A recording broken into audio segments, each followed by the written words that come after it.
बड़ी बात है, आपके इंडस्ट्रियलिस्ट यहाँ रायगढ़ के इसी मंच पर आपके समक्ष जनप्रतिनिधियों के कहे गए हैं कि हम यहाँ बाहर के लोगों को बुलाते हैं क्योंकि हमारे पास में यहाँ स्किल्ड मैन पावर नहीं। आप यहाँ इतने सारे आंकड़े गिनारे, वो गए कहाँ लोग, क्यों उनको यहाँ काम नहीं मिला? रायगढ़ जैसे जैसे छत्तीसगढ़ बनने के बाद रायगढ़ औद्योगिक नगरी के रूप में विकसित हुआ, लेकिन जो सबसे बड़ा यहाँ समस्या रहा कि स्थानीय युवाओं को रोजगार, हम लोग सत्ता में हैं चाहे विपक्ष में थे, स्थानीय युवाओं को रोजगार देने के लिए मैं अधिकारिक रूप से बात करता हूँ। अभी हम लोगों ने मार्च में एक रैली निकाली थी, बड़ी रैली यूथ कांग्रेस ने, कि स्थानीय युवाओं को रोजगार दिया जाए। उसके लिए जरूरी है कि उद्योग घराने लग रहे हैं वो भी चाहते हैं कि हमको स्किल लोग मिले, तो इस ओर बहुत तेजी से काम करना होगा, खासकर रायगढ़ में। चाहे भिलाई है, स्टील की नगरी, वहाँ बहुत बड़ा प्लांट है, रायगढ़ में आज सैकड़ों प्लांट है, तो रायगढ़ को उस ओर ले जाना पड़ेगा कि यहाँ का जो यूथ है 10वीं 12वीं के बाद उसको स्किल डेवलपमेंट की, चाहे वो पेंटिंग का काम है, बढ़ई का काम है, या कोई भी इंडस्ट्री के अंदर मशीन चलाने का काम है, जो एजुकेशन के अलावा भी बहुत आसानी से आईआईटी पहले होता था जिसके थ्रू सीखा जा सकता है, वो काम में बहुत ज़्यादा मतलब राकेश भी मानते हैं कि अभी काम की आवश्यकता है। देखिए, हम अभी इसमें बहुत आगे बढ़े हैं, लेकिन उससे कहीं ज्यादा हमारे पास अभी रोजगार के लिए लोग खड़े हैं। जैसे जैसे शहर बसता है, जैसे जैसे विकास होता है, जैसे जैसे जनसंख्या बढ़ती है, वैसे वैसे विकास का होना ये एक निरंतर प्रक्रिया है। जब देश आजाद हुआ था तो सुई भी नहीं बनती थी, 40 करोड़ की आबादी थी, आज 150 करोड़ की आबादी है, बड़े बड़े जहाज बन रहे हैं। देखिए, ये चीजें अगर आप जिस तरफ ले जा रहे हैं चर्चा को, अगर ये चीजें कांग्रेस ने देश को दी तो देश ने भी कांग्रेस को इतने समय का शासन दिया। हाँ, दिया है, इसके लिए हम तो फिर ये वाइस वर्सा है, इसको हम इस तरह नहीं ले। चलिए, अब मैं अगले मुद्दे बहुत सारे हैं और आप लोगों का और यहाँ बैठे लोगों का समय, भल्ला साहब का समय बड़ा कीमती है, इसलिए मैं चाहता हूँ जिस अंदाज में अभी आपने बातचीत शुरू की, आप राकेश भी हैं, लेकिन राकेश को आगे राजनीति में बढ़ने के लिए क्या दल अवसर देने के लिए तैयार हैं? वाद का जिक्र मैं खोल के परिवारों से करूं तो उचित नहीं लगेगा यहाँ इस जगह पे। आपको लगता है वो मौका पार्टियां दे रही हैं? बिल्कुल दे रही है। और आप एक बात सोचिए कि हम उस दल से हैं जहाँ पे प्रेस विज्ञप्ति जारी करने के लिए किसी से परमिशन नहीं लेना पड़ता है, कोई दावेदारी करने के लिए किसी से परमिशन नहीं लेना पड़ता है, कोई रैली निकालने के लिए, अपनी बात रखने के लिए किसी से परमिशन लेना नहीं पड़ता है। हम लोग हिटलर की पार्टी के लोग नहीं है, हम लोग गांधी के लोग हैं। हमारे यहाँ आइडियोलॉजी की छूट है, अपनी बात रखने की छूट है। चलिए, ठीक। और राकेश की बात रही, जब मैं अपने आप को उस कैपेबल और अच्छे से समझूंगा तो पार्टी क्या, शहर क्या, प्रदेश के नेताओं, देश के नेताओं वो अवसर देंगे। पहले आप लोगों ने जिस रैली का जिक्र किया, उस रैली के बाद एक दावेदारी की थी, उस दावेदारी पे आपको लगता है कि उतने टिकट्स आपको मिलेंगे, पार्टी को, युवा यूथ विंग को मिलेंगे? देखिए, कोई भी राजनीतिक दल व्यवहारिक बात है, चुनाव जीतने के लिए किसी को, प्रत्याशी को, जीतने वाले चुनाव को ही, जो चुनाव जीत सकता है उसको टिकट देती है। तो युवाओं पार्टी को लगेगा राकेश जी समेत तमाम युवाओं में मादा है जीतने का, विजन है उनके पास। देखिए, ये पार्टी निर्णय लेगी, मैं एक कार्यकर्ता की तरह अपना काम कर रहा हूँ ईमानदारी से। पार्टी को जब जहाँ जैसा लगेगा था कि ये सुनाई आए पार्टी को भी, इसलिए मैंने सवाल पूछा। बहुत अच्छी बात है। रवि साहब, बारी आपकी भी है।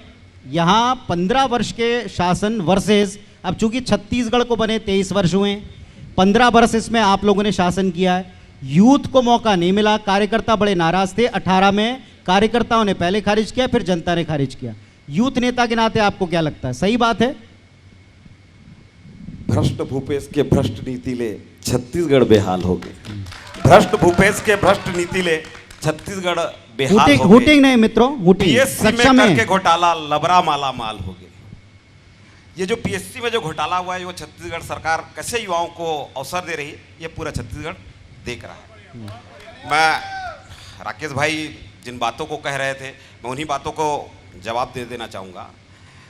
पहले तो सरकार में है, यहाँ के युवाओं के रोजगार के लिए रैली निकालना पड़ रहा है, ये रायगढ़ के लिए बड़ा दुर्भाग्यजनक है।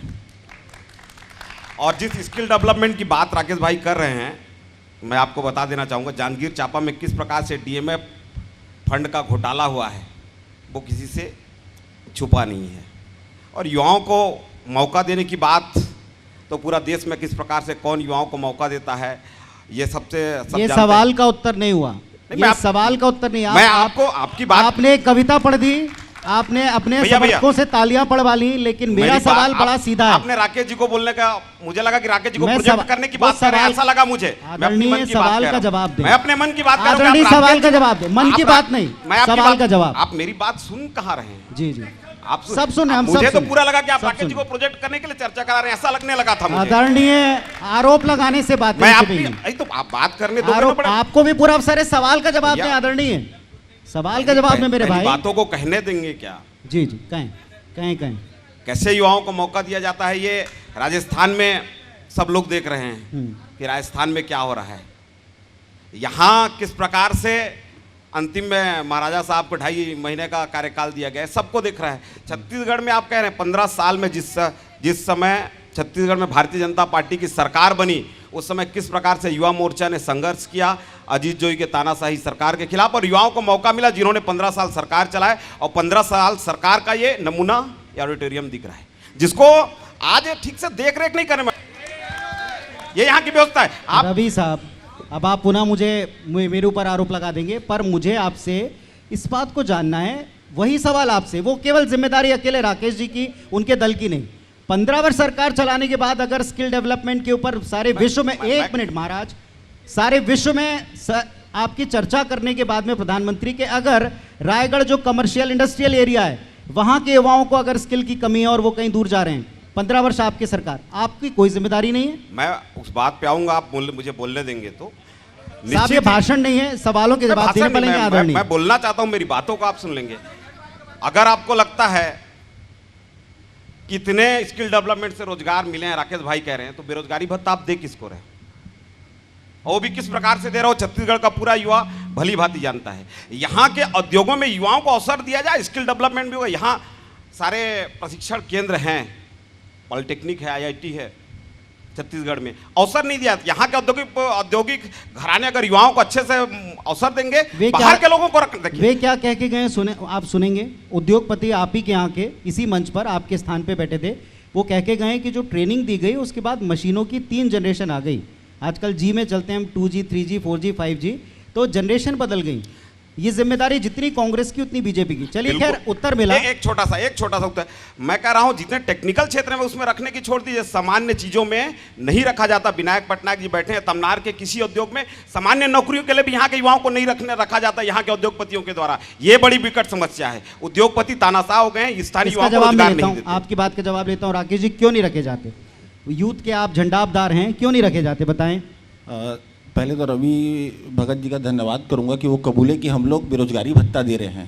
रवि भगत जी 250 करोड़ रुपए का प्रावधान बनाई है राज्य की सरकार बजट में, 250 करोड़, 250 करोड़ रुपए। उसके बाद कृपया आउटिंग ना करें मित्रों, रवि भाई जहाँ से नहीं, ठीक है, कृपया आउटिंग ना करें। तकलीफ जायज है, इधर ना इधर, तकलीफ जायज है। 250 करोड़ का प्रावधान बता दे कोई, कहीं किसी आपकी सरकार किसी प्रदेश में। उसके बाद जिस विधानसभा से आते हैं, ये होमवर्क कमजोर है, वहां पर जिले का सबसे बड़ा रोजगार मेला 2 महीना पहले लगाया गया था जिला प्रशासन के द्वारा, और 1100 लोगों को नौकरी का प्रपोजल किया गया है। 1100 लोगों को बता दे कि इनकी सरकार वो जो कहना चाह रहे थे, मैं आपसे भी पूछता हूँ, वो ये कहना चाह रहे थे कि पीड़ा इस बात की भी होना चाहिए कि युवाओं के रोजगार के बारे में हम काम उतना नहीं कर पाए, हमको भत्ता देने की तरफ जाने क्यों पड़ रहा। और ये बात कोई दूसरा नहीं, स्वयं आदरणीय मुख्यमंत्री जी को मैंने सुना है, उनसे बात हुई है, उन्होंने भी कहा है कि मुझे उस दिन खुशी होगी जब लोग रोजगार से लगेंगे। आपने भी सुना होगा। देखिए, तो इसके लिए बराबरी से जिम्मेदारी। अब थोड़ा आगे बढ़ते हैं, समय इस पर पूरा गवा देंगे। 2 और महानुभाव बैठे हुए हैं हमारे साथ, उनको सुनना है।